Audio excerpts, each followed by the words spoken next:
Hey everybody, welcome to Sonic Talk, episode 868, recorded today on the 12th of November 2025. I'm just back from the Audio Developer Conference in Bristol, which I'll tell you a little bit about after introductions and whatnot.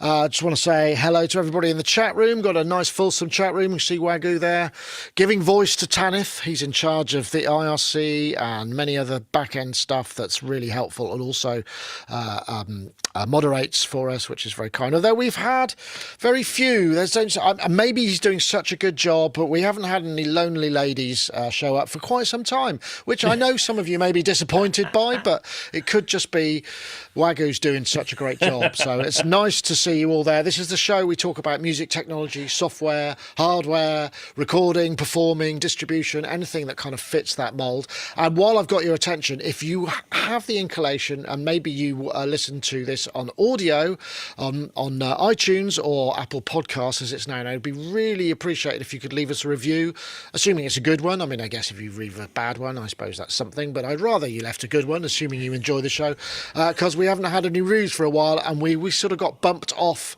iTunes, which I've reinstated us, so I know some of you are having a little bit of trouble. That's all back now, but write us a review. It all helps. It's very, very helpful. I want to say thank you to everybody. I've done the chat room, haven't I? Yeah, so the chat room, we've also got, let's see, we've got Floppy Winkle, Cheapo Card Company, aka Mixmaster, Katie Kilobyte, Jack, Chris 46429, Zen Artist, Billy Bart Cody, nice to see you. A whole bunch of people. So yeah, thanks for your input. If this is your first time, you can always join us on YouTube, where you can enter the chats and the comments, which are all kind of cross-posted. We also stream to Twitch, to Facebook Live, and somewhere else, LinkedIn, I think it is as well. So yeah, many of places you can join us. I don't know that we get the comments from LinkedIn, but it's the best we can do for now. And also there's an IRC server. So I've done all of the introductions for that stuff. I think now it's all that remains for me to say is don't forget you can join us on Patreon. In fact, I've been posting quite a lot of the ADC, or I will post more of the ADC videos up online before they go live on YouTube. So do consider joining us. You get a whole lot of benefits, which I will now outline in this advertisement. Thank you. There are so many great reasons to join our Patreon. Ad-free versions of our reviews and other videos, plus exclusive content like extra review footage and hidden gems from an extensive archive. Get early access to selected videos, enjoy the Sonic Talk pre-show banter, and there's a growing library of sample instruments and impulse responses to choose from. You'll also get access to our Discord server and a private monthly hangout with the team. So head over to patreon.com/Sonicstate to see the latest offers and explore our ever-expanding collection of Patreon-only content, and help keep what we do independent. See you there.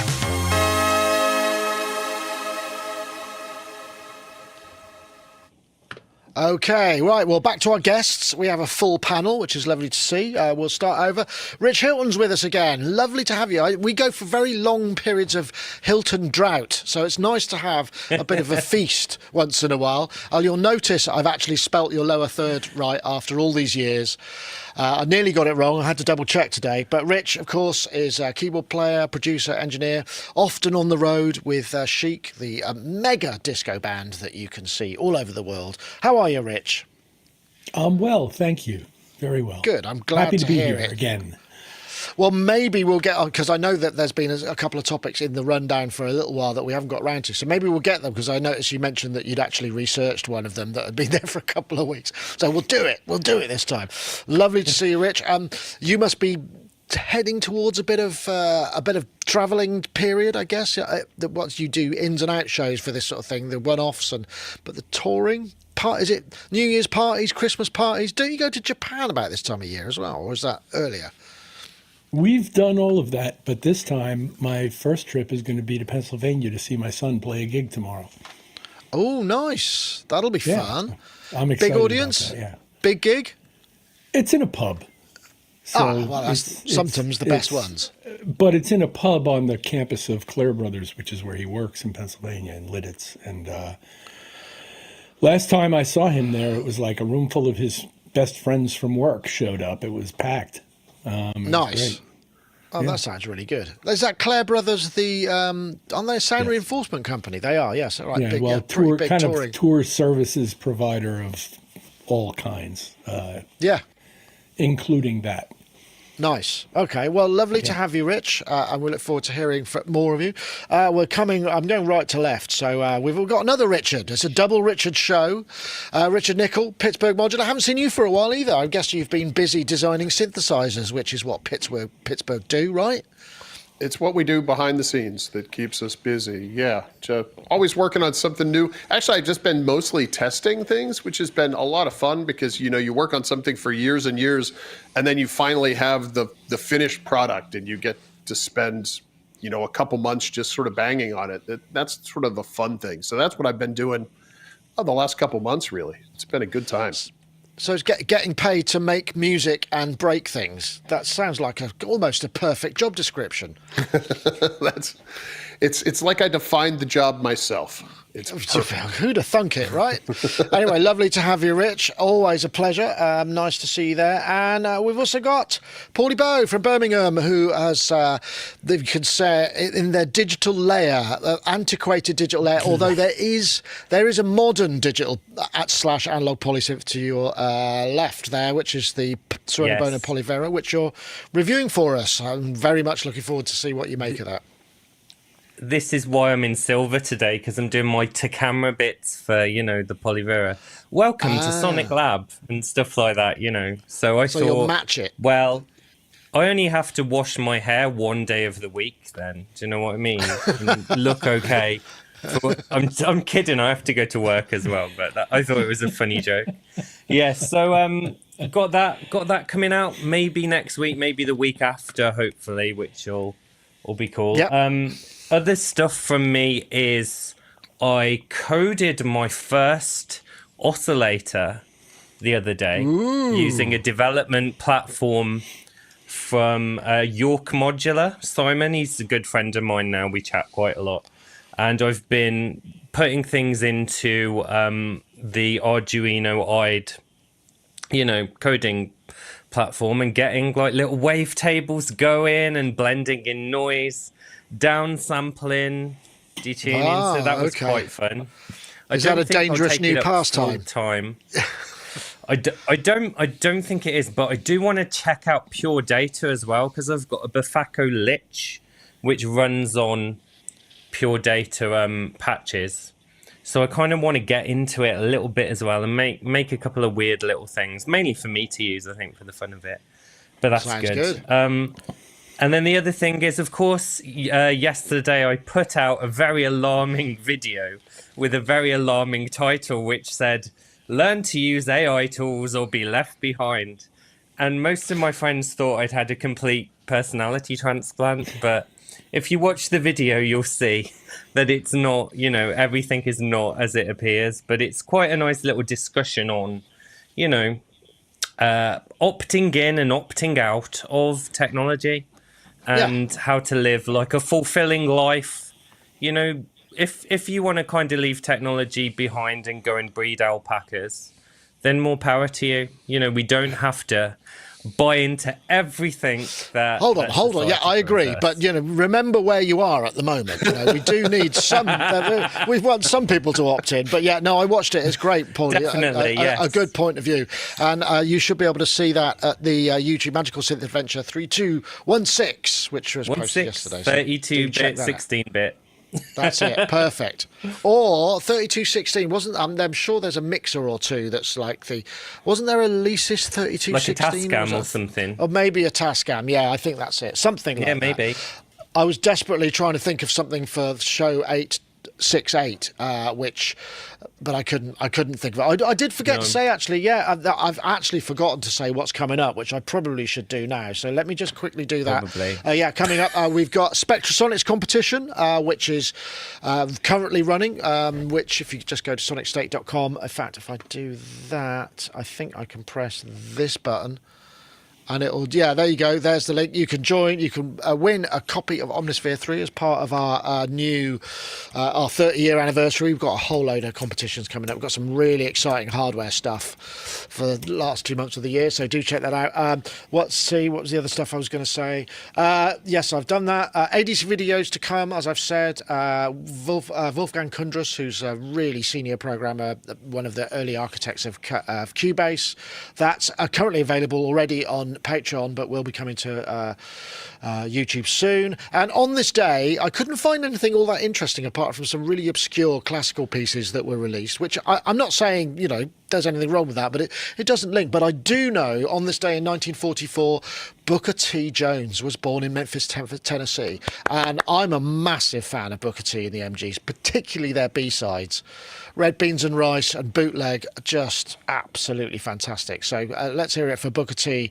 I think he's 81. So yeah, nice. Wow. I think, and a really great organ player and a great band as well. Just awesome. So yeah, that's all the housekeeping and stuff out of the way. So I suppose we could get into some topics now because why ever not? Let's have a look. So first one is this is one that's been sat in the in tray for a little while, but let me just press the button and we can get onto it.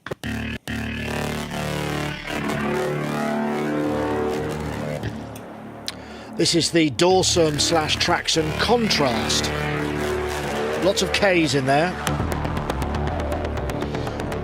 I have to say, I think this demo sounds really bloody good. Love the, just really snappy.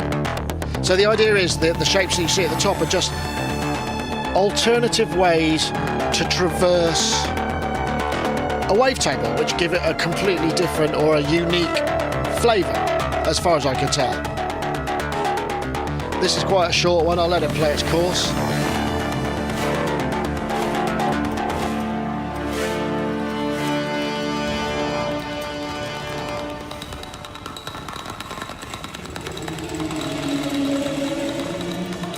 Yeah, actually, maybe I won't. It feels like long enough. I thought this was really interesting, and I'd forgotten about it because I just, I guess I put it in the list because I'd remember, because I saw the demo and I thought, wow, that sounded really good. And then I'd forgotten how good the demo sounds, and when I just saw another wavetable synthesizer, I'd sort of gone, yeah, whatever. But actually, this is really interesting. It lets you use any shape you want, circles, curves, spirals, even chaotic squiggles, sounds that feel alive, breathing, unpredictable in the right ways. Don't change the wavetable. Change how you move through it, says the team at Dorsum. Currently $89, €89. I think I may have actually, that sale price may have gone. Although we are in a Black Friday period, so who knows? It might be going on. Rich, I'll come to you first because you said you'd done a bit of research on this. Great demo, though, I thought. I don't know what about you. Oh, I thought so too. And I pulled down a demo and have played with it now a few weeks in a row. And okay.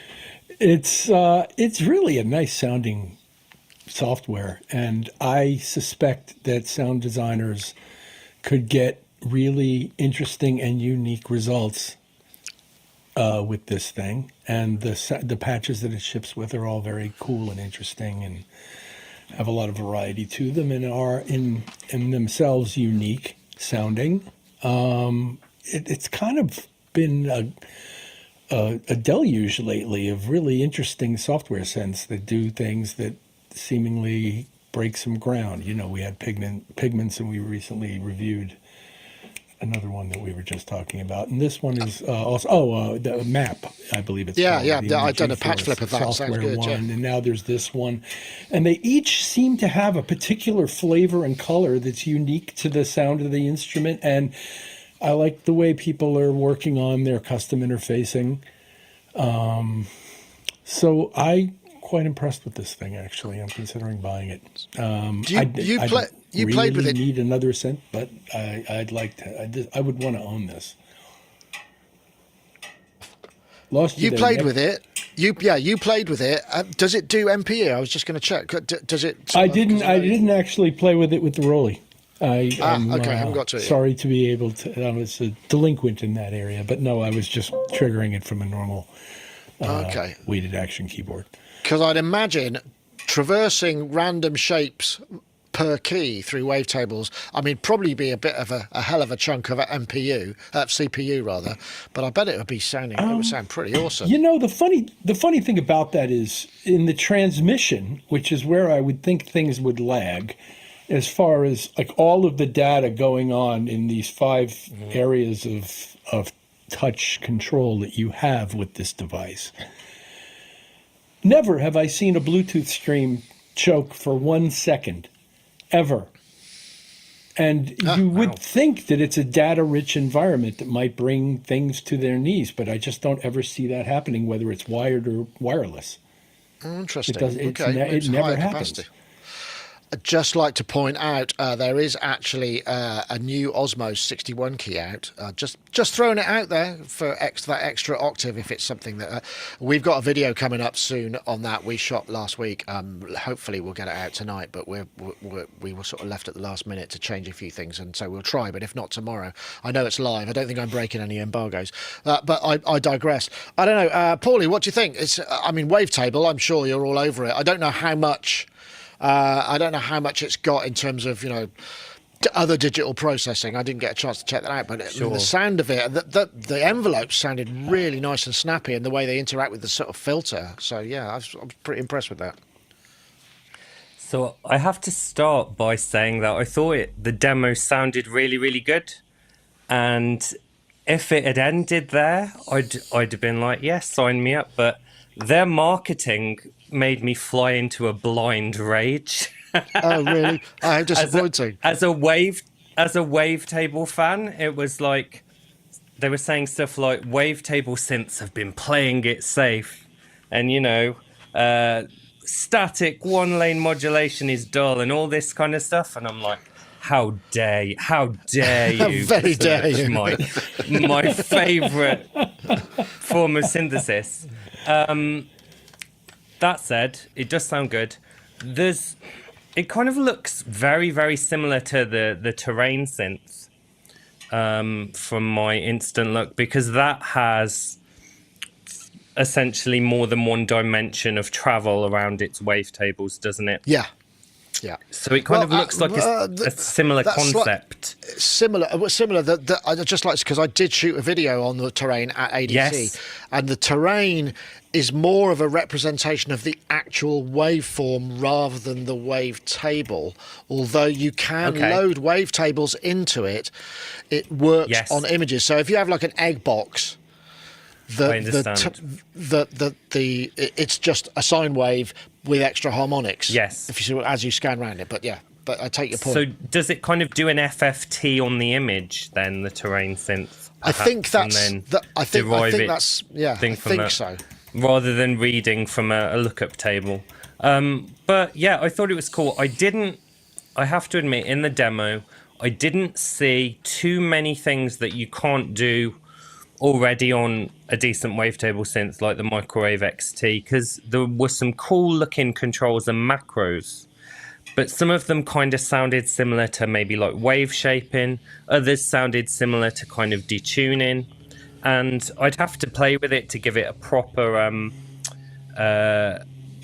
kind of assessment on how far it can be pushed, because you know me, I love to go to the very edges of synths and break them in interesting ways. So what I will say is I'm definitely willing, even though the marketing wasn't for me, and I understand because we're talking about the synth, and it certainly worked in a look at our synth, it's special kind of way. It hasn't put me off trying it, and I am just kind of lightly ribbing the ad people behind that advert, basically. So there's no real ill will, and it's mild rage bait, I suppose, is there? Indeed. Dear editor, I was incensed by the notion that hardly points of view. Synthesizer points of view. Exactly. Interesting though, Rich. I mean, it did sound good, and I don't know what you think.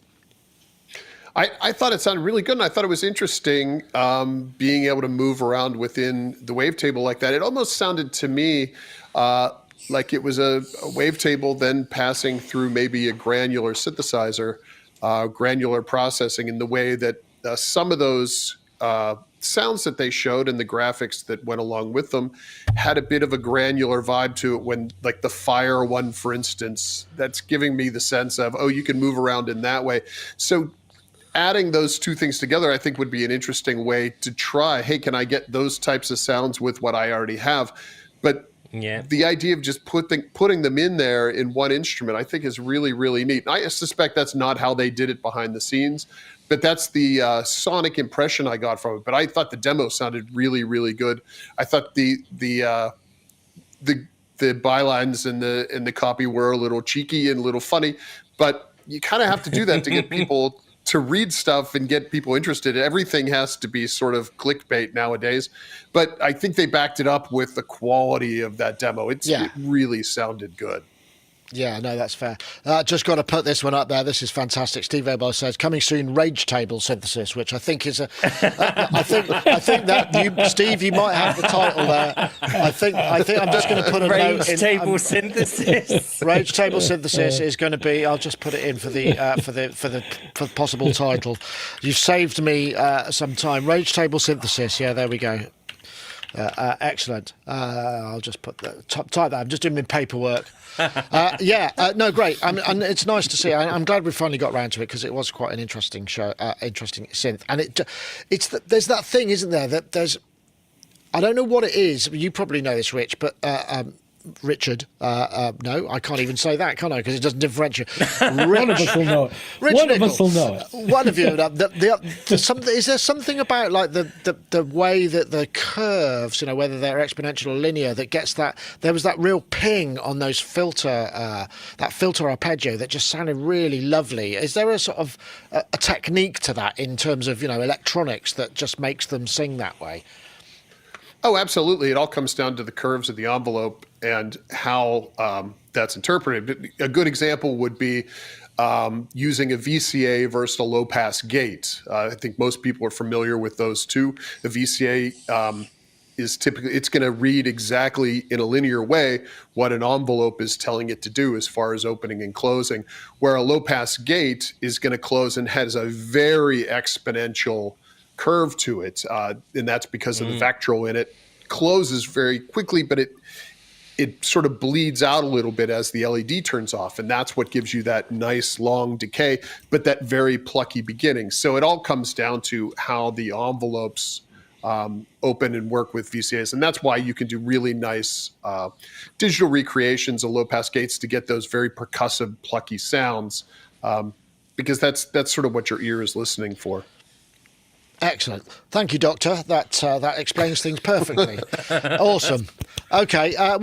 Let's get on to. We're flying through the topics. I'm going to have to slow down a bit. I was going to say after I did that Patreon ad, I must have had a cup of coffee that day because I spoke incredibly fast and I didn't time stretch myself. So we'll see. Okay. Yeah. Well, here's another one. There's a new effects thing from Soma Electronics called Warp. Soma Labs. And I really wanted to play one of the other videos, but it was literally 40 minutes long and it was a multi-gig upload because I have to sort of rip these videos to be able to play them into this. So I'll play this one. I can't even remember which one it is, so we'll find out now, I guess.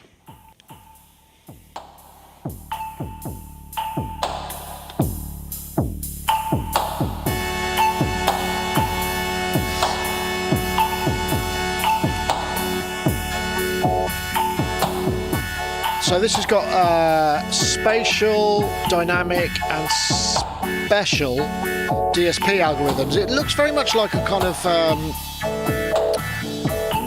a matrix, but you've got control knobs for each algorithm, and it makes sense because, for instance, in the Terror on the left-hand side, Soma used DSP algorithms for effects and for oscillators, so they've obviously got a big code base. Got CV control in a lot of this, stereo in, stereo out. A lot of people have been saying, oh, does it do them all at once? Wouldn't that be great? Unfortunately not. This doesn't give the full picture, because there's it was the reverb one that I wanted to play, because the reverb one is literally, that is 45 minutes long, because they're all these beautiful spatial sort of reverberant algorithms, and they've got I'm trying to think, it reminds me a little bit of Cosmos. Cosmos had, with the different algorithms, the Cosmos had knobs that this is the looper, but it has effects, and so each knob sort of does something different. It's the same sort of principle. Each engine, the knobs do something different to each of the algorithms. I just thought this sounded really nice. I don't know, Rich, are you a fan of the Soma stuff? Because this one, I mean, it's not. Partly, I like this, I imagine, as well, because it's a fairly straightforward and traditional interface, which is something that's quite unusual from Soma. But I guess all the unusual stuff is maybe in the algorithms, because it's got some really interesting saturation and degradation and tape and all that sort of stuff in there as well. I don't know if you had a chance to watch those. I watched several of the videos, actually, because I just thought it sounded beautiful. Yeah, especially the reverbs sounded really interesting, and I think the interface, which is a little bit standard, you're right, for Soma, but what they did with the added CV control, where you have a CV control for each parameter, so each knob then can be voltage controlled, was a nice, clever way to do it. And I think in some of the videos you can really hear where Soma kind of takes these algorithms and adds their own spice to them, where they do sound a little bit maybe more experimental or a little bit noisier than you would expect a traditional effects processor to be. But I think for Soma, this is a great addition to, you could plug this into anything and just have a great set of effects. The nice thing about these boxes that are essentially little VST plugins is that every time you plug them in, they're going to sound correct. You don't have to worry about the firmware or the version that you're running matching other versions. So I think, as a little box that you could have and take with you, this thing is really, really nice. It sounds great too. I should just point out, a couple of facts and figures. 15 effects. Its ADDA resolution is 24-bit 48K. Internal processing is 32-bit IEEE. I'm not quite sure what that means, but it's going to be €490. Mass release early 2026. There's a early release. 490. The mass release in 2026 will be €560. So it's boutique prices, but I mean, you'd expect that with a company like Soma, because that's what they kind of do. I know, Rich. It's hard to kind of. How do you feel about hardware, external hardware effects? Is it something that's the box is so convenient these days, isn't it? Really. Well, yeah, but for people who are actually going out there and stretching out the gig with hardware, this looks to me like a box that could become, that's begging for a virtuoso to come along and show us just how cool it can be. It's a product I hadn't envisioned myself, but it makes 100% perfect sense. And as you say, it's the most traditional interface I've seen from them. But that's not even a sales point or not a sales point. It's just, it looks like somebody could get really, really good on this thing, and it could really enhance somebody's live hardware presentation. I don't particularly have a specific use for the thing here or in the work that I do, but I can understand that being a really exciting product for people who are doing hardware live performances and want to be able to include this kind of variety at your fingertips. It could be. It looks like a really well designed and great sounding box. Yeah, I'm just trying to think. I didn't notice whether that has MIDI connectivity as well. I mean, just CV, but if you could MIDI control those as well, you could see that fitting into a number of, fader box. Tempo syncing would be key for those who wanted it. Yeah, I don't know whether. I don't know if that's the thing that can be done. I don't know. What do you think, Paulie? This looks like kind of fun. I mean, their stuff is quite alluring in many ways, just because of the soundscape they make. Sure, and a number of these effects were quite unusual, and I love an unusual algorithm.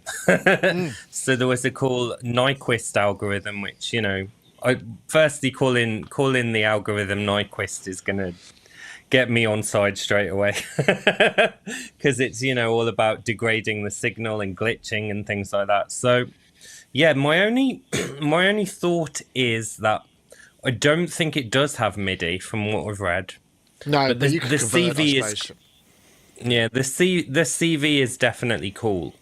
It's just that in this market segment where we're getting up to, about 400, 500 quid, there's quite a lot of cool effects stuff, isn't there?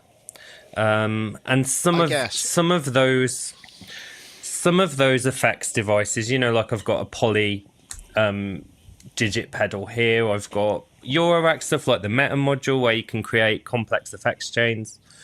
Some of the other competitors are more flexible in allowing you to stack multiple algorithms, whereas this one seems to be a just pick one and that's your lot for the For that until setting, you change yeah. it Yeah. for that setting. Just have to get two or three. So, well, yeah. See, it's gonna have to be a thing where you fall in love with those specific algorithms, I think. Yeah. And you fall in love with the sound, which apparently it uses very high quality converters. So that's good. You can run your digital trash through very, very high quality converters. Yeah. No, but obviously some of the reverbs and stuff are quite hi-fi, so they're gonna sound nice and everything. So yeah, I guess they'll just have to put it out and see if it captures people's imaginations, because they said it is quite a kind of crowded market, that sort of £400-500 multi-effects kind of thing. I think a lot of people Game. love that. I mean, the Soma have got a thing, and that's a lot of it appeals Yes. to a lot of people. Just got to Nick Howe said in the chat room, so much great DSP and VSTs. Need for hardware is now down to the gigging musicians for the most part, which is a fair point as well. Okay, we're going to take a short break and we'll be back after this message.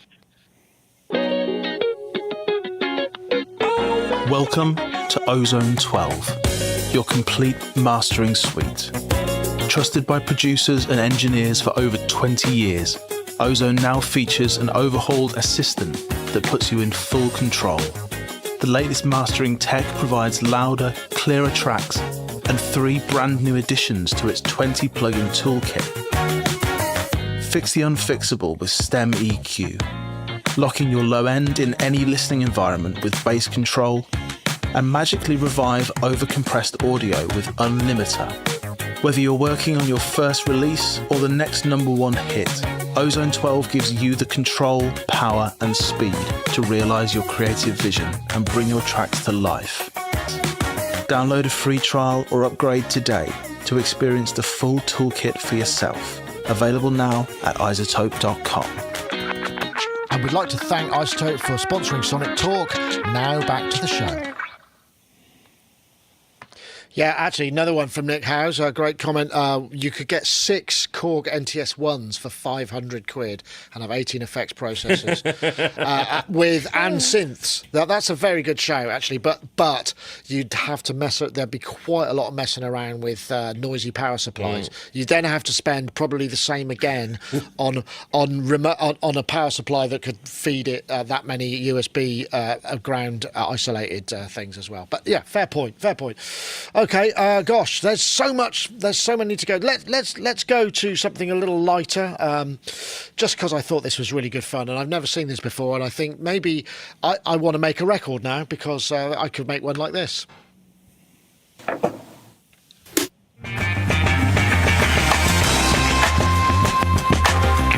This is the Animated Vinyl Company, who make that kind of Zeotropes, I think they are. Just thought, what a great. I want to make like a test, even just a test pressing for this. I don't know how much they are, but I just thought, what a great idea. Anyway, Animated Record Co., which you could, I'm trying to see, there was a link that went in, animatedrecordcompany.com. Just thought that was great. I don't know if anybody has, Rich, have you ever seen anything like this before? I mean, it must have been around, this sort of Zeotrope idea of vinyl. They do slip mats as well, so you could just do it with that, but great idea. I remember certain record labels doing things with their label, one in particular from England, which was called Vertigo, which had a sort of spiral design thing that when it spun, it gave you this sort of interesting experience. And then actually way back in my childhood, I remember as a kid, some vinyl records that would fit in a child's record player came with a thing that was sort of a multifaceted mirrored device that sat on the spindle and somehow interacted with the design on the label that like gave a you a kaleidoscope. visual that Yeah. seemed to move. Well, that's And a great idea. I do remember that. And then there's I'll probably skip the LSD stories, but these but those are actual practical realities that I can attest to, that I recall from my youth. This looked like a very interesting idea, and probably a lot of fun and cool things you can do with graphics and motion. Yeah, it's neat. Paulie, I mean, seeing as you're the only one I can think of who's actually released any vinyl recently. Did you do a vinyl pressing? I can't. You did. This would be a great thing. Yeah. Just a really limited one. I wonder how much. It looks like it would be quite expensive. With a friend who had their own lathe, basically. So can do things in, the 10, do it in real time. If you've only got like a single or something, then you can. I need to get it. I should have got it actually, my little vinyl pressing. But yeah. We're probably going to do a bigger run when we release the super extended Arcade Dreams soundtrack That makes thing, sense. which will be fun. But yeah, I love this. And in a time where music seems to be becoming more and more devalued and commodified, I find it lovely that someone is putting the extra effort in to tart music up a bit in something, that's attractive and full of worth and full of joy and wonder. And yeah, I really, really like it. So kudos to them. And those are my thoughts. Just Excellent. Joy, essentially. Actually, it's interesting. I think, Rich, what they have to do with these, as far as I understand, from what I remember with picture discs at least, which must be the same process, they must have 2 thin layers of vinyl, because it would actually have to be a press, because normally with lathes, you buy blanks and you just cut. And they're acetate, so they're not as hard wearing perhaps. I think Dinsink announced one for about $2,000 at Superboo that everybody was raving about. Yes. But you have to have a piece of paper, and then you squish it between the two, and then you trim the sides and squish it a bit so it seals. I think that's how they work. I don't know. I've never, but so yeah, it's probably quite a long-winded manufacture process, but great idea. Well, and the problem with picture discs is they don't sound as good as standard vinyl, which is a bummer. But for the way that I listen to vinyl, which is I buy the vinyl and then I take it and I hold it and I press play in iTunes, it doesn't matter. So I'd rather have a better looking vinyl than not, because I'm too lazy to turn on the turntable. But I like to have it, and I like to read it and look at it while I listen to the music. But this, putting this topic in today it sort of drove me crazy, because I immediately went to the website and I was very excited for this. And I was like, ooh, I'm going to get a slip mat. And of course, they're all sold out, which is a bummer, because the planet's getting sucked into the black hole. I was like, oh, that's awesome.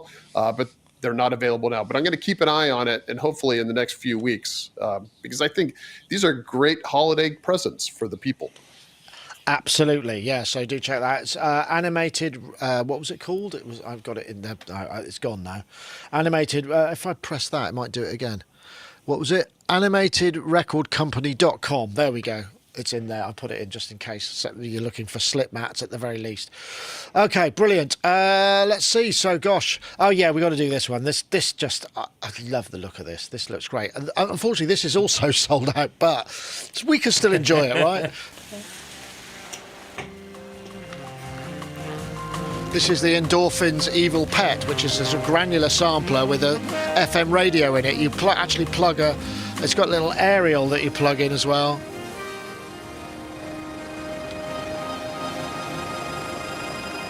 This looks like so much fun to play with. And you can plug MIDI into it and the reverbs and stuff. This is sold out. This is €399, which just seems like a bargain. I don't know if it is. It just seems like a bargain. I love the look of this. And I know there's been a number of different sort of granular synthesis things that have come out. but I don't know how many of them have sort of hit the mark and really gone for it. I mean, so I'm trying to remember some of the early ones. There was the GRM1, was it? I think a long time back. Yes. Then there's I forget the other one. Yeah, maybe someone else will remember. I'll come to you, Paulie, and I can forget that I didn't know. That's fine. Yeah, it was the Tasty Chips GR1, wasn't it? And that's it. Aren't they doing a GR Mega now, which is like a mega, Great huge idea. sized one, which is cool. This reminded me of another synth which had an FM radio built in, but that one was a purely analog signal path. That one that I think it came out about 1 or 2 years ago, where it was FM radio into analog filter and VCA. But this one looks insanely fun. And I think my use case for this, if I had one, would be resist using it in your own country and then go abroad somewhere and then use it there, because all of the radio will be unfamiliar and, make the true. kind of senses come alive, and you can kind of sample, cool stuff from other cultures and granularize that. And I guess it might be fun to, travel around, going to different numbers stations behind the Iron Curtain and Yeah, it was an FM. I don't know if it does shortwave as well. Shortwave would be good. There are still a few shortwave medium stations out there, or medium wave. There's not many, but there's a few out there. I think they're mostly kind of like evil empire propaganda channels these days. Sure. Telemetry, Well, that would granularize really well. That'd granularize really well, really spooky and quick. The other thing is maybe it'd pep up the shipping forecast a little bit, because it can be a little bit dry, can't it? It can.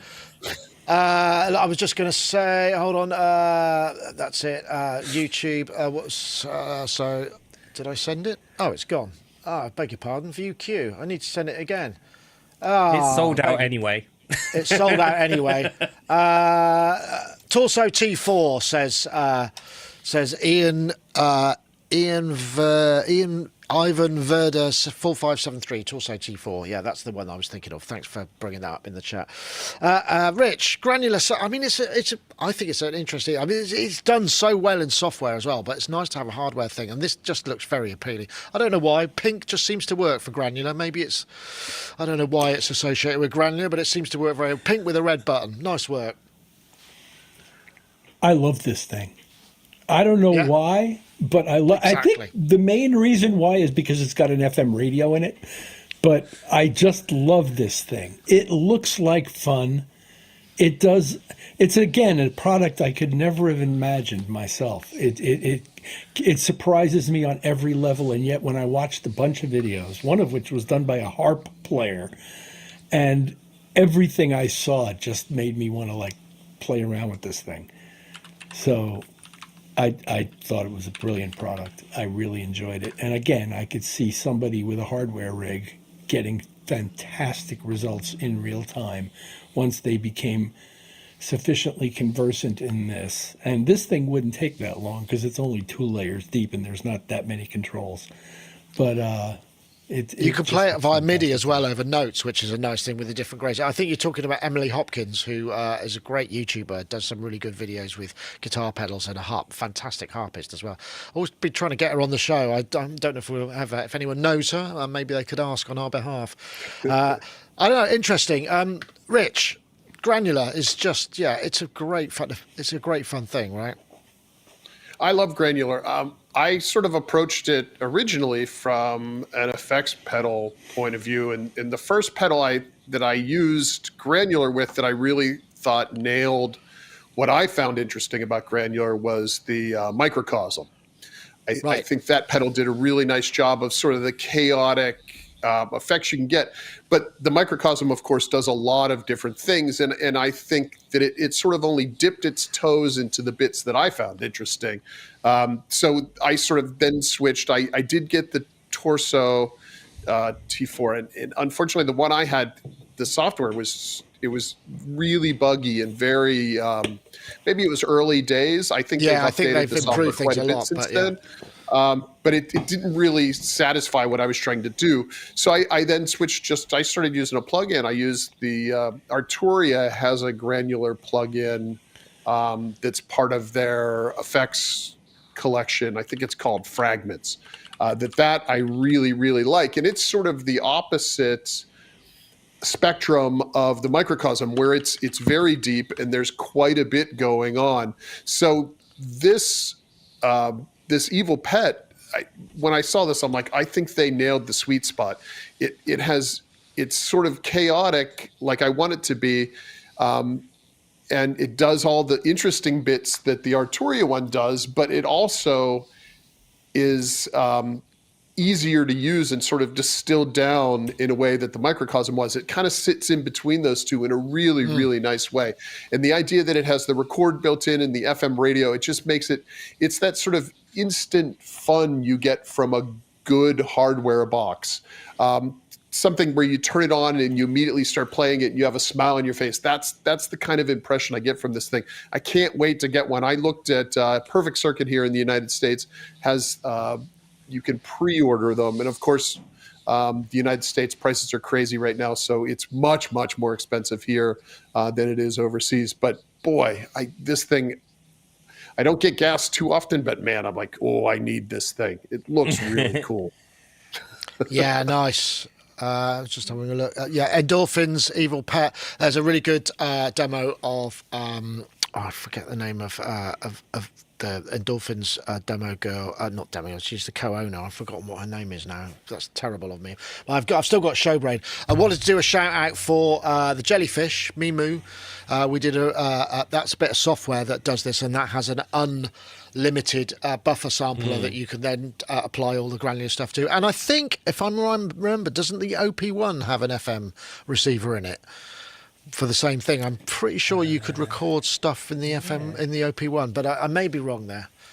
I'm embarrassed to forget. What I'm going to have to look this up because I need to name check her because endorphins.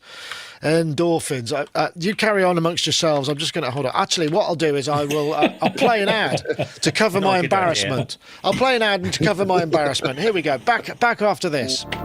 Native Instruments Modular Icons.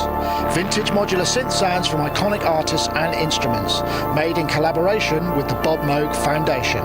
Part of the Play series, great sounding presets and real-time control. Modular Icons was built from the real thing. Rare modular synths that shape the sound of electronic music. Everything was sampled directly from vintage Moog, Buchla, ARP, and more, captured in detail, one knob turn at a time. You get the warmth and unpredictability of analog with the freedom of modern tools. The modulars themselves are so expansive, but when you are providing 10 or 12 different incredible modulars, people really have this immense palette to explore and to shape in their own way, to create in their own way. Over 60% of the proceeds go to supporting the Bob Moog Foundation. Julia Bondar, how could I forget Julia Bondar? Of course, she's an excellent modular artist and musician, done loads of stuff. I just couldn't, the name escaped me. Apologies, Julia, if you're listening, or anyone who knows her. New in Cubase 15 then. So this is quite apt because I've just been to the Audio Developer Conference in Bristol where there are all of the people who kind of tend to work on this software behind the scenes. It was a very interesting show. I don't know many people there, which is unusual for me because when I go to a show, I'm used to sort of seeing maybe the synth developers and the hardware demo people. So I know lots of people. I did know a bunch of people, but most of these people are generally behind the scenes and you don't really get to kind of interact with them. So it's a really unique event. And there's only one like it, I think, in the world. This happens to be in Bristol, which is great for us. It's down the road. I want to do a big shout out to Audio Developer Conference people for letting us come in because they're quite tight about sort of tickets and stuff because it's an expensive event. Great food, great hosting, really well run. And while I was there, I bumped into, I think I mentioned at the top of the show, Wolfgang Kundras, who is one of the sort of legendary developers taking sort of from Cubase from Pro 24 days when it was a pattern sequencer into the shape of the DAW as we know it, really sort of legendary. So I had a chat with him. He's available on Patreon at the moment. But let me press the button for Cubase 15. So Cubase 15 is out, which is, I guess, is quite apt. So, and I know, Rich, you said you'd had a look at a couple of things. So let's go. Cubase 15 is here, and it's packed with new tools, fresh sounds, and workflow upgrades to keep your creativity moving. Let's jump straight in. First up, the new melodic pattern sequencer. It's a fast way to build melodies, bass lines, or melodic patterns. You can lock them to scales, program step by step, or hit randomize for instant inspiration. Next, we have the new expression maps. Expression maps have been completely modernized with streamlined setup, pair articulation, attack compensation, and deep key and score editor integration. You get realistic performance control like never before. Next, we have stem separation. Need a vocal or a drum track from a finished mix? I mean, loads of stuff in there. It seems mostly sort of workflow and whatnot. I do hope it comes with the whoosh sounds on the UI that were in the video, because that would be awesome, wouldn't it? You actually need to be able to switch them off or on. Excellent. Dom Seguelas there, who is a good friend, and I've filmed him so many times. He's such a brilliant presenter. But yeah, Cubase 15, I think updates to Pro from $85. So it's usually it's around about $100 a year for all of the latest updates for this thing. That's the way they make it work, and I'm guessing that that works for them, and it's great that it does, because they're kind of the OG sort of proper MIDI audio DAW manufacturers, and they are responsible for many of the standards that we have seen creep in, and it's ebbed and flowed, hasn't it? And so I don't know, Rich Nicol, you've downloaded this and checked it. Are you a Cubase user? So you're kind of like waiting for this stuff. What was the stuff you were waiting for, and what are the hits and what are the misses, I suppose?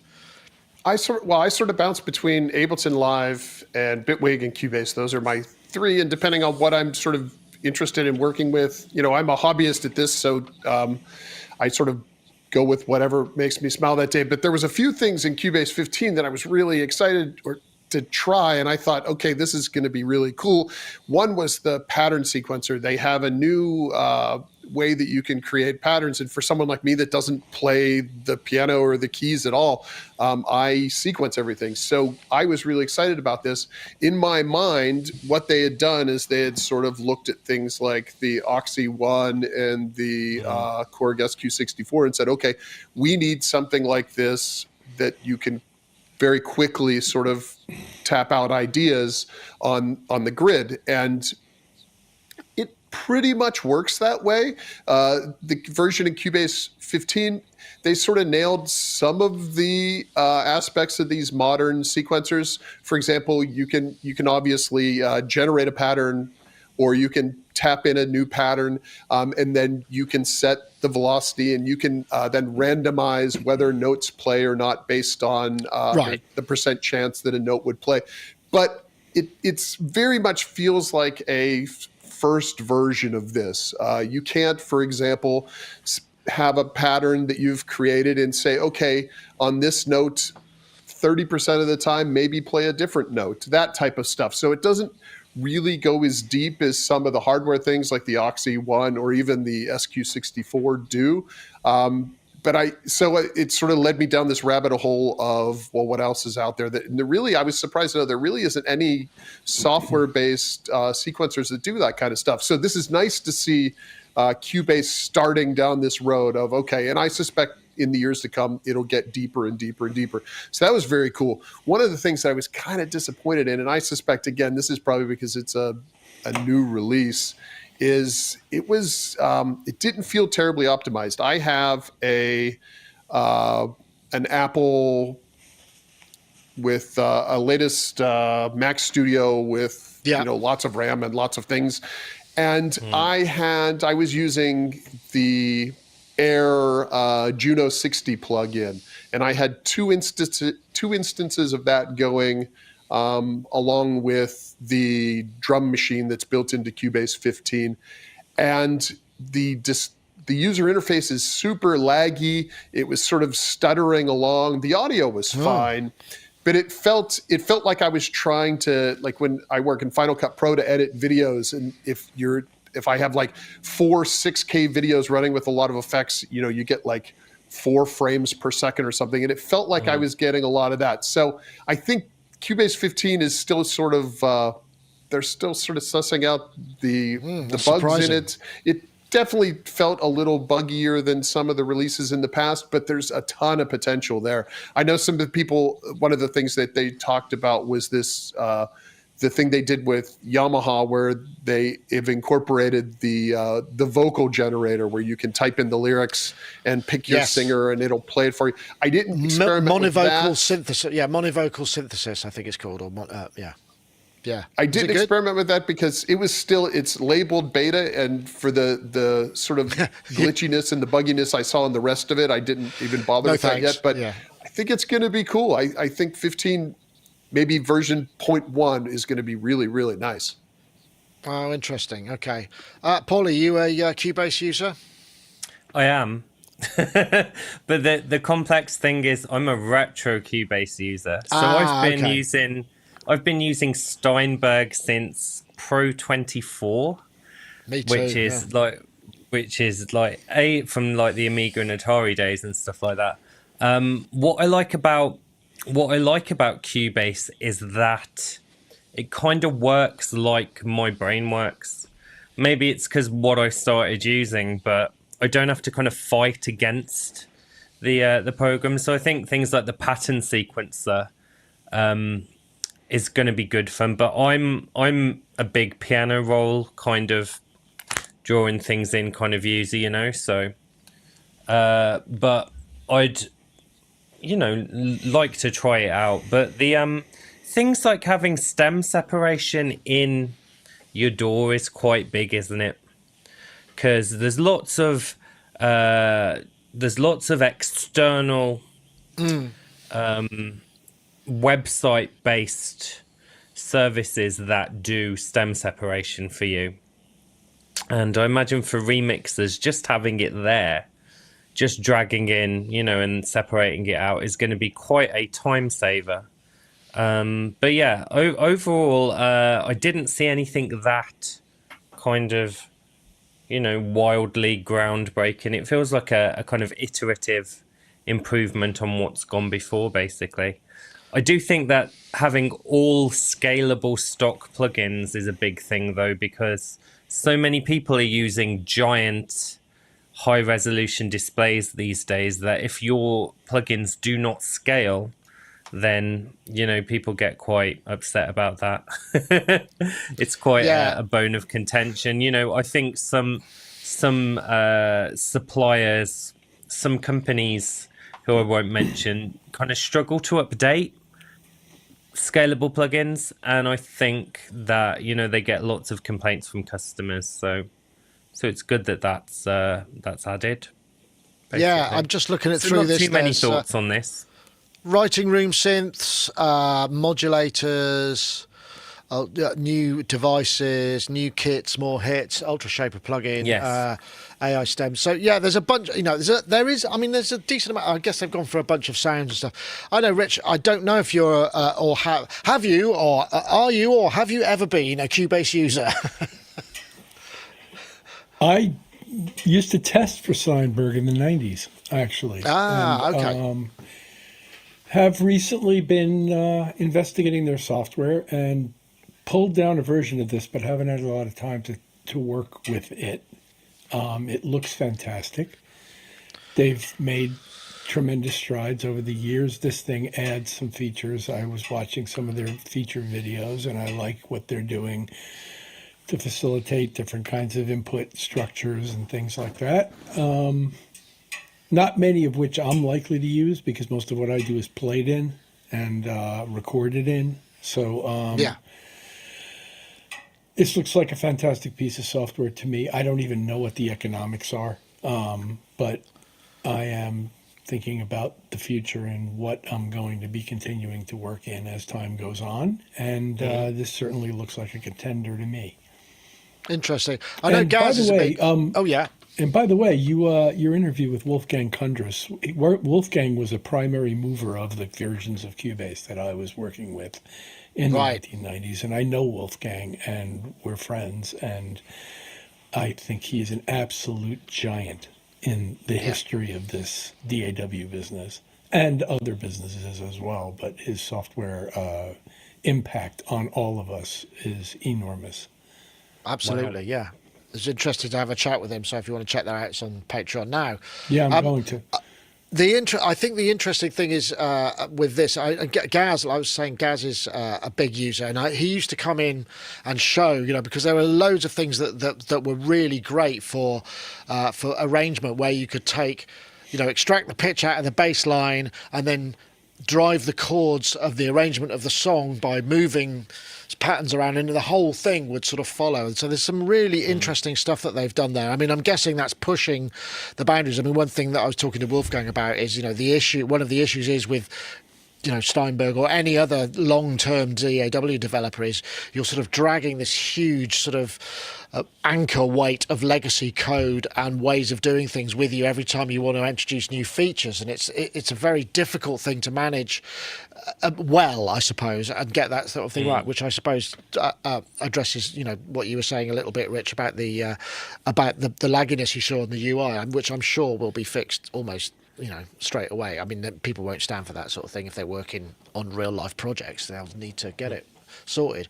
But yeah, interesting. It's nice to see that because it goes in phases, doesn't it? I mean, we often sort of talk about a new feature that's been introduced, whether it be Cubase, whether it be Studio One, whether it be Live or Logic, and these things tend to sort of then influence interfaces of other DAWs and ways and means of doing things, and there's a sort of collective advancement of the experience throughout DAWs generally, which I think is good. I mean, I guess there must be a certain amount of rivalry between them, but there is a sort of commonality of the language that is developed over, gosh, I mean, I was using Cubase in 1990, so we're talking 30 plus years that this has been going on, and I can't think of many.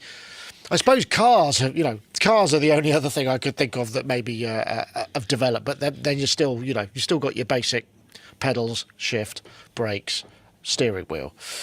Anyway, I'm rambling now, but it feels like that's probably a good time to end. I'm going to go into town and meet a few friends tonight, so I'm looking forward to that, as I've been in Bristol working like a dog, which has been fun. But do tune in to the ADC stuff. There's something going out tomorrow. We've got the Terrain synth, and like I say, there's a couple of things on Patreon. Rich, what's next for you? You got stuff in the pipeline, or are you still just chilling like a resident, in the immortal words of, I think it was Tone Loc? I do have some work to do, and there are some projects I'm about to begin. And as I said, I'm taking a ride tomorrow to Pennsylvania to see my son play a gig. And he and I were probably going to work on part 2 of his project sometime soon. So and I continue to be learning and applying my, just kind of trying to stay sharp in all of the areas that I like to be sharp in. Both playing music and practicing with computers, the various things we do. Nice. Well, lovely to have you. And Rich, Nicol, I guess you're going back to, making synthesizers. I guess you've probably got, a couple or 3 next week coming out, I'd imagine? Yeah, next week we have 17 new products coming out. They're all very nice. No, there's no new products coming out. We do have, I think we have some holiday bargains coming up on the stuff we do have, but I'm that's not my side of the business anymore, so I don't really know what they are. But I'm been busy, just like I said, testing stuff and trying to break things. So I've been working on recording music and playing music, and it's been a lot of fun because you get to sort of understand things in a very different way than when you're designing it. Because when you design something, it's very academic, and you this goes here, and this goes here, and this goes here. But once you start to use it as an artist, it totally transforms, and you start to understand why those things going that way were the right decisions or the wrong decisions, and what makes them interesting and what makes them creative. And it's been fascinating, absolutely fascinating. Excellent. Well, I'm glad to hear you're happy in your work. Always nice to see. And we've also got Paulee. I guess you're editing Polyvera and whatnot, right? Yeah. So I'm gonna be finishing off the Polyvera review, which I always do in the kind of structure of your review, Nick. You've laid out a roadmap of I mean, I can't find my rotating cake stand this time. but I could do send you one of have those. I have a supplier. I've got a rotating cake stand, and I always check if the synth does PWM and swing for the people, you know, doing the drinking game, and that's what you've got to do when you work for Sonicstate, basically. But yeah, Excellent. so I'll finish that off. And yes, everyone, please go and give my video a watch if you haven't already, because even though it has a very controversial, contentious title, it is quite chill and quite nice. So that's that. Excellent. And the URL is below there on YouTube. Okay. All right. Well, thanks, folks. I think we're going to wrap things up. I'm just going to press the shift button and do the end the show button. That was Sonic Talk 868. Thanks very much for watching. See you all next time. Take care. Bye-bye now. See ya. Bye.